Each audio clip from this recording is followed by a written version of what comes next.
बच्चे यूनिवर्सिटी जाते हैं, क्या करते हैं? क्लास अटेंड करते हैं, उसके बाद 2-3 घंटे की ब्रेक होती है, कैफ़े में जाके बैठते हैं। कैफ़े में जाके क्या होता है? कैफ़े में जाके प्यार, इश्क, मोहब्बत ही होता है और क्या होता है? ऑनेस्टली वहाँ गॉसिपिंग होती है या वहाँ पे ये चीज़ें चल रही होती हैं, हम भी यूनिवर्सिटियों के पढ़े हुए हैं। तो एक फ़ोकस्ड नौजवान, एक focused student, I don't think so एक फ़ोकस्ड नौजवान जो है ना, वो इस तरह की खराफात, मैं इनको खराफात ही कहूँगा। वील कम टू इट कि अब चलो कोई फँस गया है तो वो कैसे निकले, we'll come to it, but फंसा जो है उसको भी तो ये समझाना है ना कि ये हुआ कैसे। एंड आई बिलीव कि ये एक एम्प्टी माइंड, एक ऐसी ज़िंदगी जिसमें कोई एम्बिशन नहीं है, गोल नहीं है। यानी देखिए ना मुगीरा भाई, मैं यूनिवर्सिटीज़ में जाता हूँ ना और मुझे गज़ा पैलेस्टाइन का टॉपिक मिलता है, मैं उनसे पहला सवाल ये करता हूँ कि यार माशाल्लाह आप लोगों में बड़ा जोश है, वलवला है। अगर मैं अभी कहूँगा कि आओ प्रोटेस्ट के लिए निकलते हैं, आप सब निकल भी आएंगे। लेकिन आप मुझे ऑनेस्टली बताएं कि तकरीबन 2 साल होने वाले हैं इस इशू को। ये अक्टूबर आया खड़ा है, अक्टूबर द 7th।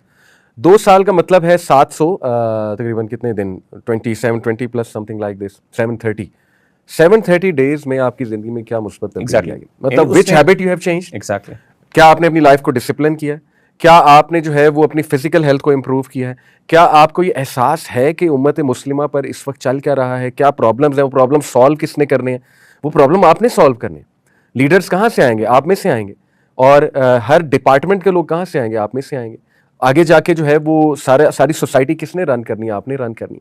तो क्या आपने कभी ये सोचा है? फिर अल्लाह माफ़ करे, दूसरी तरफ मुगीरा भाई, ये यूनिवर्सिटीज़ में भी स्कैंडल्स आए दिन निकलते रहते हैं।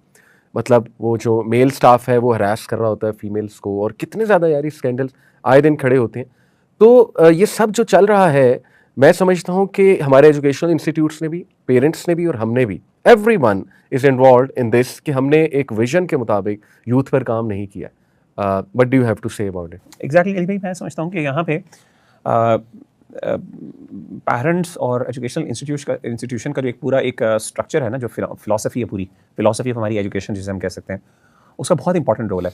यानी उस फिलॉसफी ऑफ एजुकेशन ने बेसिकली रिड्यूस कर दिया है द पर्पस ऑफ एजुकेशन को to only this material success, जिसमें आपका सिर्फ जॉब है और ये वो। और टू बी वेरी ऑनेस्ट, मैं समझता हूँ बच्चे भी इवन यूनिवर्सिटी में जाके इसलिए इतना ज़्यादा इंटरेस्ट नहीं लेते सब्जेक्ट्स में, क्योंकि उनको नज़र आता है कि यार हम बहुत ऑब्सोलीट चीज़ें पढ़ रहे हैं। यानी मेरा मकसद मुझे बता दिया गया, यानी ना शायद वर्बली नहीं बताया गया, लेकिन मुझे पता है नतीजा यही है कि अल्टीमेटली इस यूनिवर्सिटी से, इस डिग्री से मैंने कुछ कमाना है। और मुझे भी पता है कि मुझे जैसे हज़ारों लोग ऐसे हैं जो रुल रहे हैं, जिनके पास जॉब्स नहीं है, और मुझे मैं पढ़ते हुए मुझे महसूस हो रहा है कि ये चीज़ें जो है मेरी शायद प्रैक्टिकल लाइफ से उससे रिलेटेड भी नहीं है। अब मैं मुझे क्या कर रहा हूँ? मतलब मेरा सवाल ये पैदा होता है कि मैं उसमें इंटरेस्ट क्या लूँगा जिससे मेरी ज़िंदगी के ऊपर कोई प्रैक्टिकली असर नहीं करना। मेरी मतलब मैं एक रन ऑफ द मिल एक काम कर रहा हूँ और मुझे पता है कि बस मैंने एक डिग्री लेनी है, उसके बाद मैं सोचूंगा। तो अब बहुत कम ऐसे लोग होते हैं जो इतना ज़्यादा, यानी वो इस निज़ाम को चैलेंज करते हुए, इससे बाहर निकलते हुए या बाहर निकलने की कोशिश करते हुए साथ क्या करते हैं जाके कि मैं इसके अलावा कोई और काम कर लूँ, या एटलीस्ट मैं इसको छोड़ नहीं सकता तो मैं इसके साथ साथ पार्ट टाइम कुछ जो है कर लूँ। अच्छा, वो जब और हमने देखा है कि वो बंदा, जो स्टूडेंट, जो बच्चा सुबह यूनिवर्सिटी पढ़ रहा है, पार्ट टाइम जॉब कर रहा है, वो इन चीज़ों में नहीं इन्वॉल्व, क्योंकि उसको एहसास है कि यार मुझे अपना और भी कुछ करना है। लेकिन वो बंदा जो सिर्फ यूनिवर्सिटी तक अपने आप को रिड्यूस है, यूनिवर्सिटी की पढ़ाइयाँ वो उतनी चैलेंजिंग है ही नहीं, वो आपको उस लेवल पे चैलेंज ही नहीं करती हैं भाई, आपके इंटेलेक्ट को चैलेंज नहीं करती, इस तरीके से वो इतनी प्रैक्टिकल रेलेवेंट नहीं है, वो आपको फील्ड वर्क नहीं करवाती। हालांकि education was more than this, लेकिन चले हम मान लेते हैं कि आपने एजुकेशन को सिर्फ यूटिलिटेरियन पर्सपेक्टिव के मुताबिक उसको सिर्फ वर्क से, मटेरियल सक्सेस से रिड्यूस कर दिया। दैट्स फाइन, ठीक है, आपने ये फिलॉसफी कर, but be good in that at least. West उसमें बहुत आगे है ना, R&D भी नहीं है, प्रैक्टिकल स्किल्स नहीं है, सॉफ्ट स्किल्स नहीं है, मतलब वेयर आर द स्किल्स? वो स्किलफुल लोग भी नहीं पैदा हो रहे। That is very unfortunate. और फिर जब ऐसा होगा तो फिर लोग, यूथ इस तरफ ही जाएगी ना। यानी जब हमारे यहाँ एवेन्यूज नहीं है, प्रोडक्टिविटी के एवेन्यूज, जहाँ पे यूथ आके कुछ प्रोडक्टिवली कंट्रीब्यूट भी कर सके, क्योंकि इदारे were supposed to be these productive avenues. Exactly. But इदारे भी डेटिंग हब्स बन, बिल्कुल बन, ऑनेस्टली। मतलब आप देखें ना, इदारे क्या करवा रहे हैं? कॉन्सर्ट्स पे क्या होता है आपको भी पता है। उसके बाद एंटरटेनमेंट के एवेन्यूज, मतलब व्हाट इज हैपनिंग? अच्छा, अली भाई इंटरेस्टिंग बात ये है कि आपके पास वो अपॉर्चुनिटीज ही नहीं है।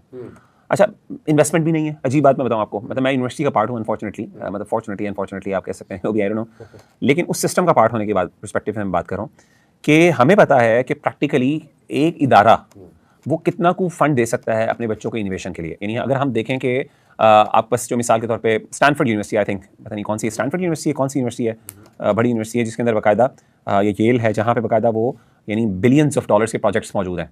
ये पार्टिकल एक्सेलरेटर जो है वो एक यूनिवर्सिटी का प्रोजेक्ट है, यूनिवर्सिटी की प्रेमिसेस के अंदर, यूनिवर्सिटी का एक वो है, वो बड़ा मशहूर जो पार्टिकल एक्सेलरेटर।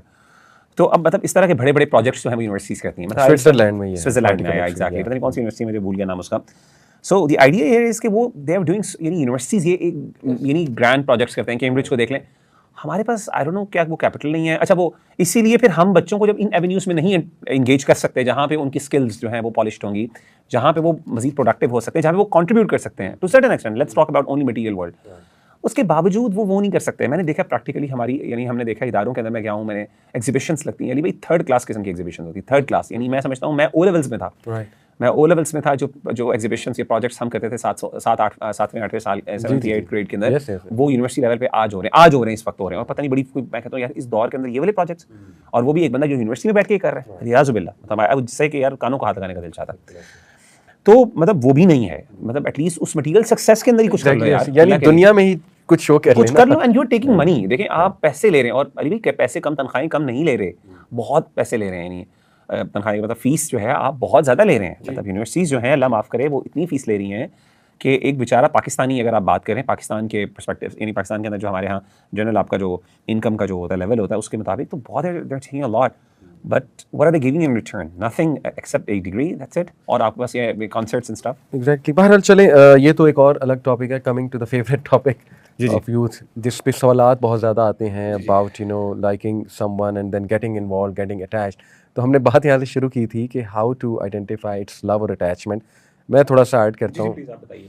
देखिए मुगीरा भाई, मेरे नज़दीक जो है ना, लव अगर तो इट मीन्स जो इस्लामिक डेफिनेशन ऑफ लव है कि जिसमें अटैचमेंट भी हो, जिसमें कंप्रोमाइज़ भी हो, जिसमें जो है वो क्या कहना चाहिए, goals and vision and mission भी सेम हो, तो that love can only occur after marriage. मतलब this is my concept, because in order to love someone you have to see their all sides, their good and their challenging side, और bad side नहीं कह रहा because ये थोड़ा सा negative word हो जाएगा, and that can only happen when two people are together, living together, doing something, they are involved in a process, they are in a family system, और फिर वो उनको नज़र आएगा कि वो कितना एक दूसरे का जो है ना वो साथ देते हैं। Before that I don't think so कि you can have an idea, to be honest। वो सिर्फ अटैचमेंट है, वो that is an attachment जो जानवर से भी हो सकती है। यानी 15 दिन आप जानवर रखेंगे तो जानवर के साथ भी अटैचमेंट हो जाएगी।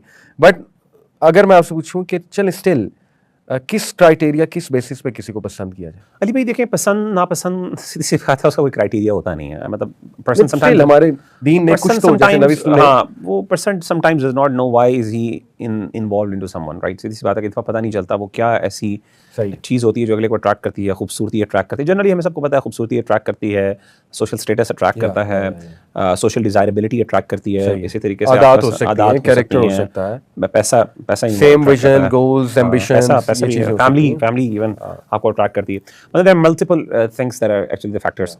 The main point here is, मैं समझता हूँ कि शादी यानी जो रिलेशनशिप है जो भी है, उसका सबसे बड़ी बात, उसमें असल चीज़ वो ये है कि वो जो आपने बात की कि कंपेनियनशिप, यानी मैं नसीहत करूँगा भाइयों और बहनों को, यार अगर आप किसी के कंपेनियन नहीं बन सकते तो गेट आउट ऑफ इट। क्योंकि अगर आप कंपेनियन बनोगे, और वी ऑल नो, एक बंदा डिटरमिन कर सकता है कि यार कितने मेरे चांसेस हैं कंपेनियनशिप के, तो फिर आप पता क्या कर रहे हो, फिर आप अपने आप को तकलीफ दे रहे हो, उसको भी तकलीफ दे रहे हो, अपने आप को भी कर रहे हो, your suffering, it's nothing but suffering, ठीक है ना।